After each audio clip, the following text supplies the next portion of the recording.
Hey, Buff Nation, voice of the Buffs, Mark Johnson here. Coming up this week in the Buffalo Stampede, we're recapping the Buffs football loss to UCLA with my broadcast partner and former coach Gary Barnett, silent reporter Andy Lindahl. Talking volleyball, what a great start to Pac-12 conference play.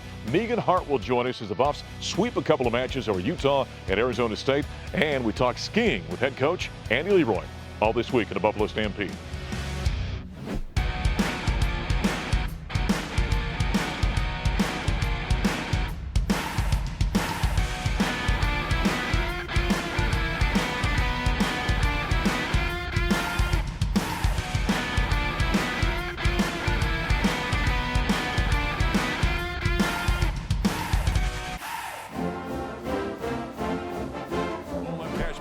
Shotgun snap taken.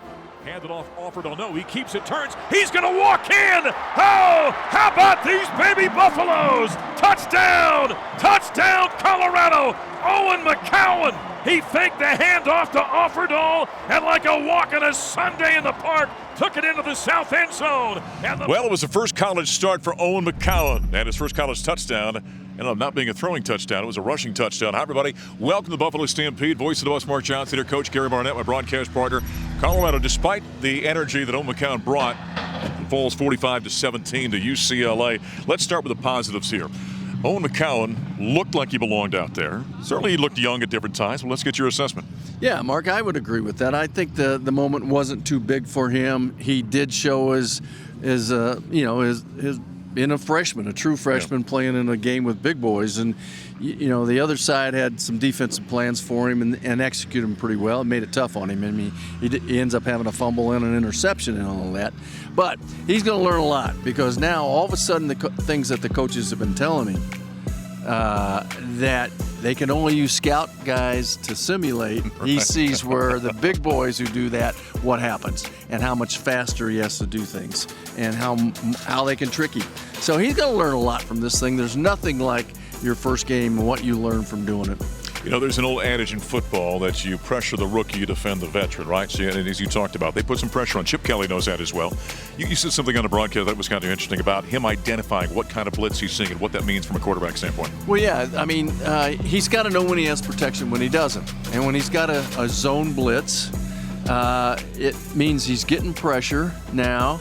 And he's got to understand that he can't throw away from it. He's got to throw into it. And when he gets man pressure, he's got to know, okay, I'm getting man pressure. I don't have it picked up. Where's my hot read? And he's got to know that before he ever steps up to the line. He's got to know if he's got protection or he doesn't have protection based on numbers. He's got to know that. Now, that's a whole lot for a kid who's coming out of high school to do. But he's had good coaching, and he'll see it. He'll be able to identify it sooner or later. And then sometimes you see one that's brand new in a game, and your coaches have to help you through with who do you identify as being the difference between one blitz and another blitz. Well, the Buffaloes have used 3 quarterbacks this season, but Owen Mccowan did bring some spark to this team. It's interesting, we talked to Carl Durrell afterward, asked him about, will you move forward with Owen Mccowan, or do you have to debate, maybe look at some of the other quarterbacks? He said that's something me and my coaching staff are going to have to talk about. Speaking of Carl Durrell, we heard from the head coach after the game.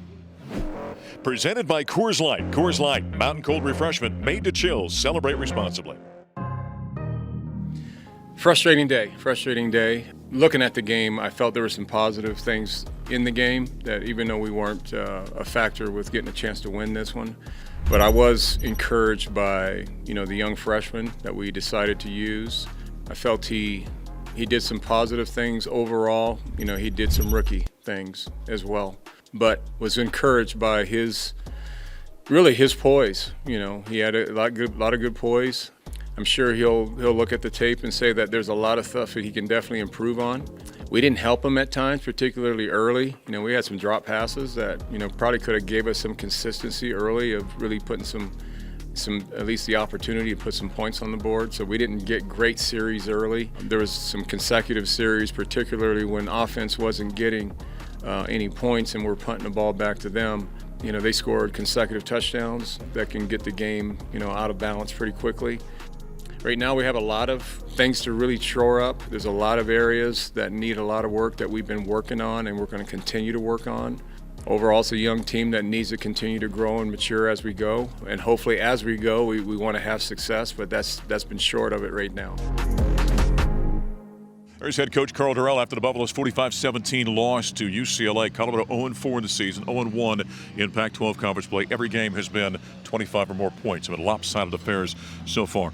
Back to what we talked about on the broadcast, I think, about Owen Mccowan. We said at sometimes some of these veteran guys got to help him. He had some drop passes out there. But in particular, that offensive front, there's got to be work done there because they weren't giving him a lot of time, a lot of help at different times. The Buffs aren't running the ball effectively. That line's got to get better, Gary. Well, they need to get better. Yeah. Will they? We don't know that, but they need to get better. They need to be more effective in running the football. That's the best help a quarterback can get, is the ability to know he's going to get a first down by running the ball, or knowing that they're going to have yards and he's not going to always be facing a blitz, and he's going to have some 1st and 10 situations where he doesn't have pressure because they bring pressure and you run the ball, it breaks for a touchdown. So guys are much less likely to do that against a team that's got an identity. And so CU just hasn't been able to establish one or the other, pass or run, and therefore say, this is who I am. Yeah. And that hinders you. It allows you to not be able to do either one of them very well. Buffalo has only had gross about 90 yards rushing. They lost almost 40 on 5 sacks they gave up. So I think net was about 51 rushing yards in this ball game. You know, we talk about the offense. There are problems there. This defense, though, has given up now over 400 yards 10 consecutive games, every game this season. They have, and some of that stuff isn't fixable. You're not going to all of a sudden. These guys tackled all week. I was there at practice. They tackle live, but when you miss as many tackles as we miss on people in the open, that's a big play, and it's going to haunt you all year until you become better tacklers or you get better tacklers. Well, the Buffaloes next got to go out on the road now. They'll take on the Arizona Wildcats. When you looked at the schedule, you thought, well, maybe this is a game Colorado can get. Arizona's not a bad football team. They've already won a couple games this season. They have, and every game's going to be really hard for us, Mark. I don't care who it is. And it's so hard to win a college football game. It's a hard concept to understand, especially if you're a fan of some of the upper echelon teams. You don't think that's hard. Every game is hard to win, and I don't care. Every game that I ever coached was hard to win. And so this one will be hard to win. Every game's going to be hard to win, and you got to just fight through it. Buffaloes have the Wildcats down in Tucson, 7:30 kickoff Mountain Time next week. We're going to hit the air at 5:30 with the pregame show. Coming up next here to Stampede, following the Buffaloes' 45-17 loss to UCLA, we'll talk with our sideline reporter, Andy Lindahl.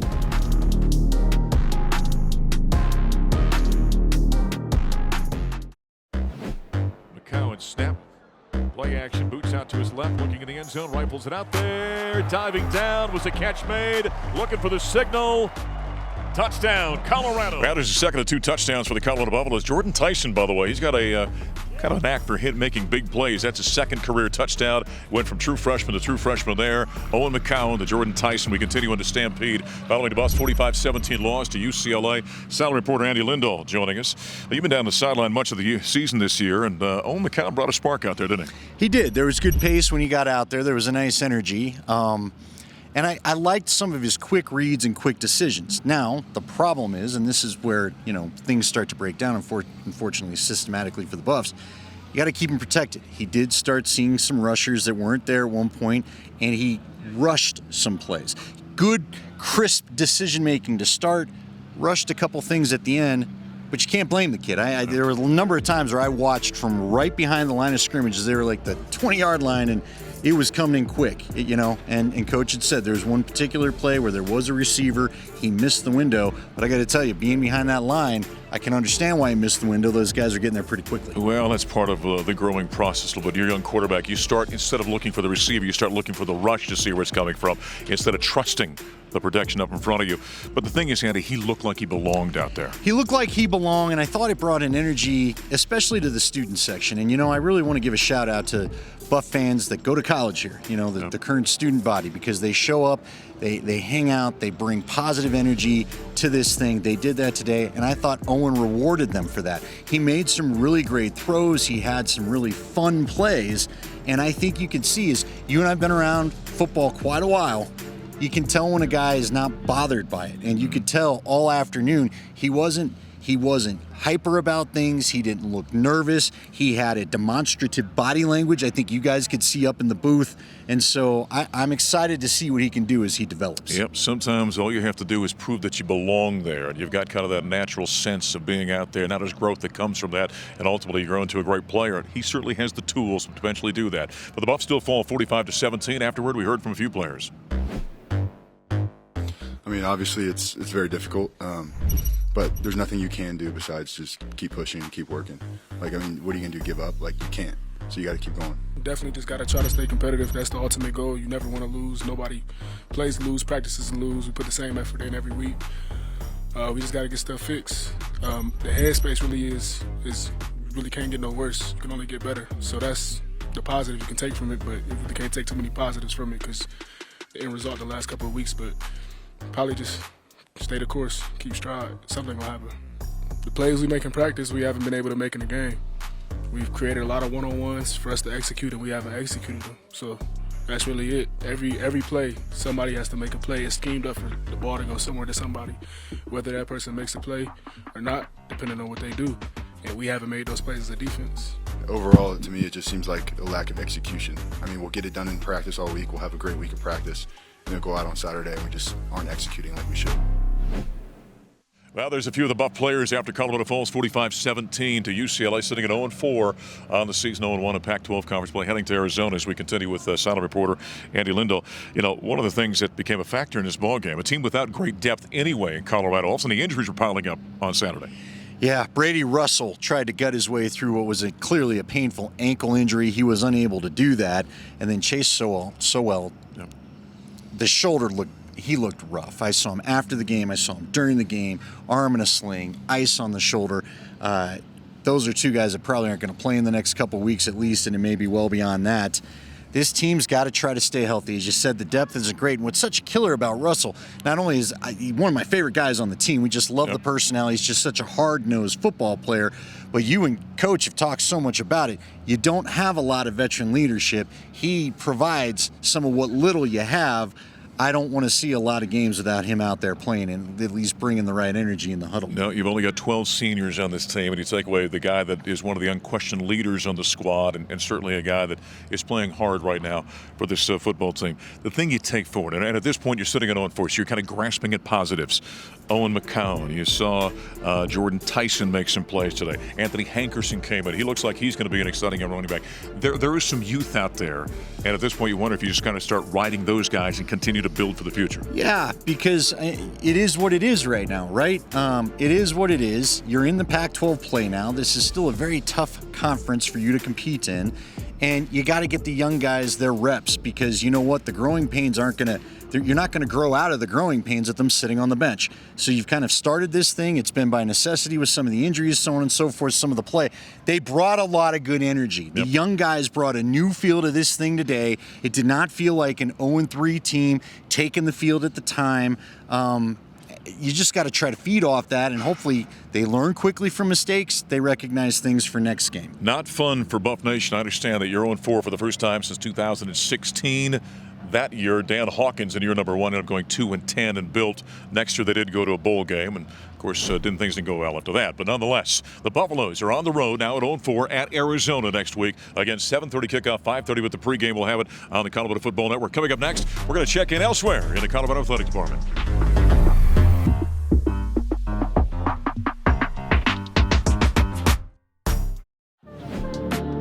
Snyder the serve. Parker, it's good, and Colorado beats Arizona State in the third set, 25-17, and they sweep the Sun Devils on a Sunday afternoon in Boulder. Well, there's the winning point as the Colorado Buffaloes sweep Arizona State over the weekend at the Event Center. Of course, that's coming on the heels of a sweep on the road against Utah. Hi, everybody. Welcome to the Buffalo Stampede. Voice of the Buffs, Mark Johnson, Megan Hart. She was a big part of those two sweeps. Not a bad, 3-4 day stretch there for the Buffaloes. Not a bad start at all. Yeah, take us back to Thursday. First time Colorado's ever swept Utah in Salt Lake City in Pac-12 conference play. Yeah. Nice start to conference action. Go ahead. Yeah. So that was, at Utah. It was a lot of fun. We have never beat them there. Since I've been here, obviously it's been a long time. But yeah, a lot of fun. We just came out with a lot of energy. They're a great team, and so we're like, okay, we can't take them lightly. They're a different team from last year. They lost a few key players, but they're a great team, young team, and so we just like, come out with a lot of energy, play like we know how to play, and came out with the dub. What this volleyball team right now is playing very well. Yeah. What's going right now for the Buffaloes? I think we have a lot of great leadership in the team. We have a lot of seniors, grad students. So I think just leadership, we're focusing on just the little things and being disciplined and having great energy. I think we're really focused on our team culture, good energy, and just playing how we know how to play.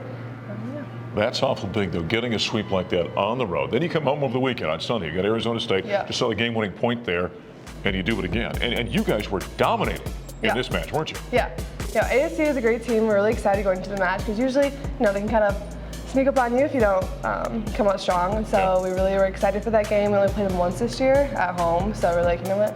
We have to come out strong, lots of energy, discipline, and focus. And, it turned out we swept them, and it was a great game. A lot of sports, there's a momentum that one creates. And you can get on kind of a flow, right? Yeah. You see that in baseball. Guys get on hitting streaks. Basketball, men or women start hitting shots. Yeah. Is there a flow that a volleyball team can get into? I think so, yeah. I think serving-wise, if you get a long serving run, a few big blocks, that really changes the energy, especially in a big game. Hitting-wise, just a setter. Someone's hot, she keeps setting them, they're scoring, that creates a flow too. But I think initially starting with passing and serving. So the Buffaloes start off 2-0 with 2 sweeps in Pac-12 conference play. After the ASU match, we heard from head coach Jesse Mahoney. Powered by Ford, cars, trucks, and SUVs built for America, built Ford proud. As we know, the conference can be a buzzsaw at times, and every team you're going to play every weekend is very good. I thought that Arizona State coming in after just taking care of Arizona and having the talent that they have, I thought it would be a very good challenge for us, and obviously it was. Really happy with what we did from a defensive standpoint. Serving and defense was particularly good today, and our players had a game plan and they followed it really, really well. And then on top of that, we had some really efficient attacking, especially out of the middle today. So really good start to the season, and we get to go on the road to LA next week, and we'll need to continue to get better, but happy with where we are at this point. There's head coach Jesse Mahoney. Buffaloes sitting at 2-0 after those 2 sweeps over Utah at Arizona State. And we continue here with Megan Hart for a couple of minutes. By the way, you don't even know this. We're breaking news here on the program. You're going to be named today Defensive Player of the Week in the Pac-12. No way. How about that? That's awesome. I didn't know that. That's good stuff. She's also been a Student Athlete of the Week the last couple of weeks, by the way, for the Buffaloes as well. That's an honor. That says something, the way you're playing right now. Because your numbers against ASU were outstanding. Thank you. Yeah. It's a lot of fun. I credit my teammates, obviously. I'm a hitter, and blocker. So I just try to focus on, when Taylor sets me the ball at Brenna, I just put it away. And, I give a lot of credit to them. We're passing great, setting great, and it's great that she can distribute to all hitters. So. Megan and I were just talking. She's one of the 6th-year athletes we're seeing. With the whole COVID thing, it's becoming commonplace. That's not unusual anymore. No. It used to be very strange. In fact, the 20 years I've been here, there was one football player I recall. It was Quinn Sadowski, who was a 6th-year guy. This is a common thing. You're really a veteran player. That experience has got to be helping you right now. Yeah, exactly. So I transferred here actually after my sophomore year. So I redshirted sophomore year, transferred here, and then I've been playing here for 4 years now and starting. So that's been amazing. But I think this year, we have a lot of seniors, a lot of leadership, and we're just trying to focus on, this is our best shot, I think, of our team this year, of winning the path and going to the tournament. So I think we're just really excited, dialed in, and just ready to play. Grew up in Illinois. You got to tell us where Megan comes from. That's a unique name. Yeah. Where'd that come from? My parents, I think they just knew a Megan, and they just liked the name, but she spelled it, I think, like Megan. So they're like, she told them, make sure you spell it with 2 E's, but still people get it wrong. Call me Megan a lot. But when she got here, I got corrected on that a number of times, by the way. All right, big road trip this week for the Buffaloes. You got to go to LA. You've got UCLA and USC coming up this week. Comment or two about that. They're both great teams. It's going to be a tough weekend. Always going to the LA schools is hard. I think last year we had a rough game at we won at USC UCLA was a rough game. But yeah, I'm excited. They're both great teams. USC had a lot of transfers this year. They're great. Same with UCLA. So. Be a great competition. All right. Well, she's playing very well. So are the Buffaloes right now. Megan Hart from the volleyball team. They get set to take on the LA schools this week. We'll take a time out here to Buffalo Stampede. We're coming back. I know the snow's not flying yet, but we're talking skiing in just a moment.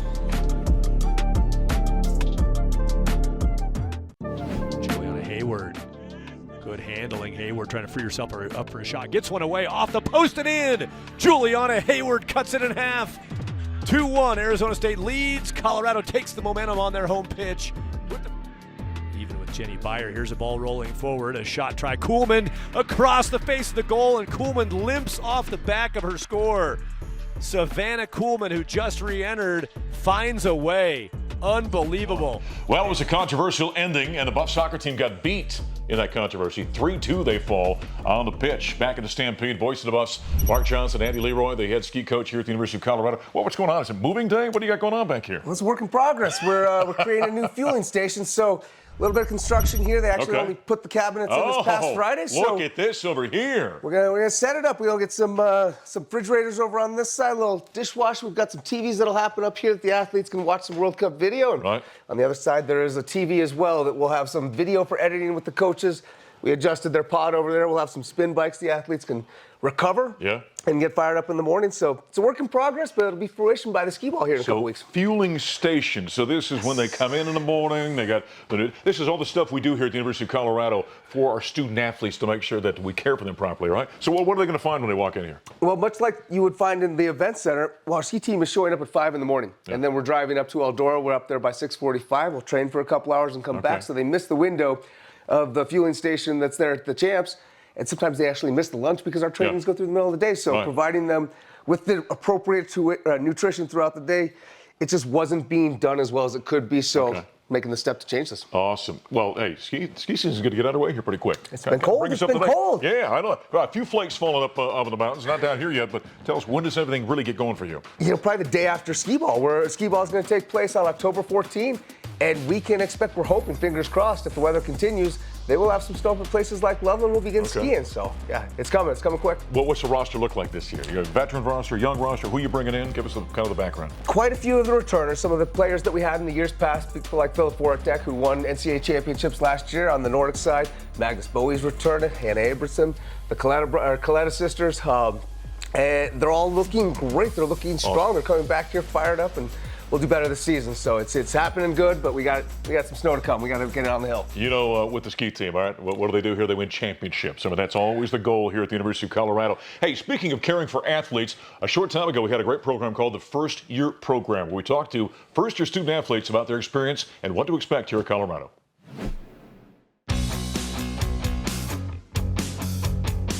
We have all of our first-year student athletes joining us for our very first-year program fall session tonight, and we're talking about the topic of so you're a Buff, now what?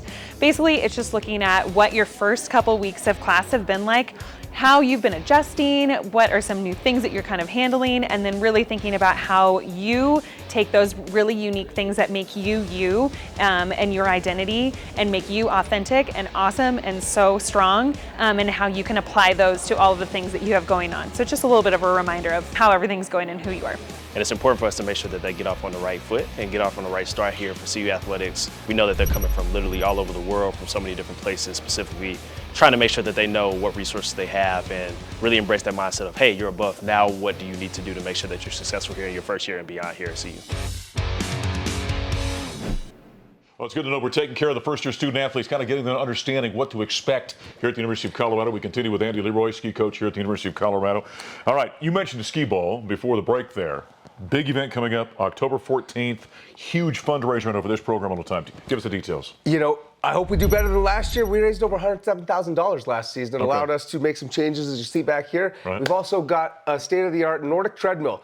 There's about $90,000 purchase being installed in the indoor practice facility by the end of the month. So it's a big purchase, and that skee ball is necessary for us to come up with these funds for these extra pieces. Okay, we know what a treadmill is, and so I think I understand what this is, but kind of describe what you're talking about. Well, it's big enough that it couldn't fit in this room, so It's going to be in the IPF. It's a treadmill that your regular one has one person on it. Well, imagine something big enough and wide enough and long enough that you could put two Nordic athletes roller skiing on it at the same time. It's about 7,000 pounds. We're bringing it in with the forklift. That's, the future of getting yourself ready and the conditioning of athletes, right?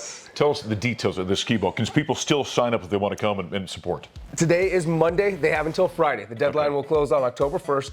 And we've got about 350 people signed up, so we still have some stragglers out there, last minute folks, but the deadline is coming. We need them as quick as possible because Omni has to start cooking the food, so let's sign up, get it on. You know, the thing about, if you've never been to the Ski Bowl, it is a phenomenal event. I mean, the alums that come back and support this program really are amazing. They are. Looking at that's across the world. It's people from the U.S., different states around here, obviously the state of Colorado, but we're bringing people from over in Europe to come because it's a celebration with their teammates, with their friends, with their family. At the end of the day, we're putting some people up on the Mountain of Honor and also celebrating Title IX. And this year, we're actually going to start a new initiative with letter winners. So, wow. So what we can do, if we can identify the people over the years that have been alumni of this team that are deserving of it. So go to the website, cubuffs.com. You'll find information there. Go to the ski page. You're going to find information about the Ski Ball coming up on October 14th. Support this guy, Andy Leroy, ski coach here at the University of Colorado. As we put a wrap this week on the Buffalo Stampede, I'm voice of the Buffs, Mark Johnson. We'll talk to you next time.